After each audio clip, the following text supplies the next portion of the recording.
حصريا على موقع مهرجانات.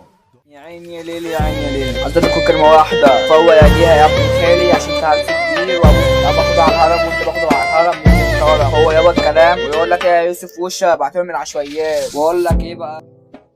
عازف قارئ يوسف وشة. هو معايا يا ابن خالي انا جاري انا جايبك لوحدي اقبل الاتحاد اعمل دلوقتي عشان اجرب عارفاس احلى نيسة البس طلع وخليك انيسة يشهدوا ناس كويسة واتكلم في ظهري انا جاري على المشاكل اتحط اكون مدرب على طول انا ماشي في الدنيا اكيد على الهوا انا ساقط جوا انا بارع عيش انا بس وحوش المنشية فيها وحوش خطيرة عاملة تحتي كتير انا شعب ليه اسم ومسيرة موضوع عصفورة احمر زي كسر عينيهم علي علوكة راكب عليك ما انت العصفورة المنشية ما تجيش معايا في السكة دي حتى العضبية انا اللي بتمسكن عليا بلبسه الزرقاء غير شفايفك ده وحشي عشان تخدان انا بشوفك في الهوا ما شافش امتى عيل ملكش قيمة كل اصحابي واقفين في ظهري وابن خالي واقف وده قصادي كل ما بعمل اي حاجة غلط ترشد عليها صاحبه بيقول لي صح بيقول بس تاكسو انا طلعوا لي الحب اني بالباقي هم الجدعانة هم مفيش لوكيشن جاب مكانهم وسط الامدال شفتهم موجودين في كل حتة مجرمين في اي سكة اي حد يقول لي مهم المرشدين هو كوكب انا متربى على الاسفلت انا على الغلبان وعمري بدر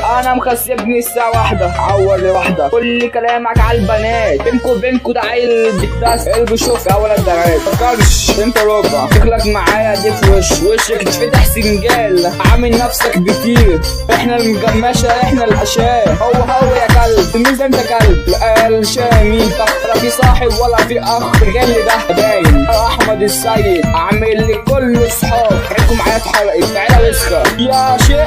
فاهم الاكس انا حاطط عليها اكس لا وانت فاكره انت المدور تلبسي بالجنيه والغد جنامي انا جاي معاكي بقطر الليمون الجري جنون زي في حياتي في الشون السنه الجايه القديم ورجعت لي بس المرات قالت لي مش عايزك تبعد عني اجمل حاجه حصلت لي دي دقه في يوم تنفع بعيد يا مجنون انت المرات ارميك كلمك ارميه من البلكونه بس المستشفى كسحوا كلم القشطه بتاعتي ازعله احنا الاربعه في اي حته مش ناقصنا اي حاجه عشان في كل حاجه احنا قلنا ارض الرجاليه ال 800 فيها رجاله كتير قلب يا منشيه حاجه شويه وحوش سيبوش بتصميته وفني وعامله حكايه غني شقه عامله حرب انايا اخويا احمد السيد واخويا علي بتاع شعوله اخويا الكبار يوسف وشة واحنا مش عليك يا شمال طول عمرك شمال يا ابني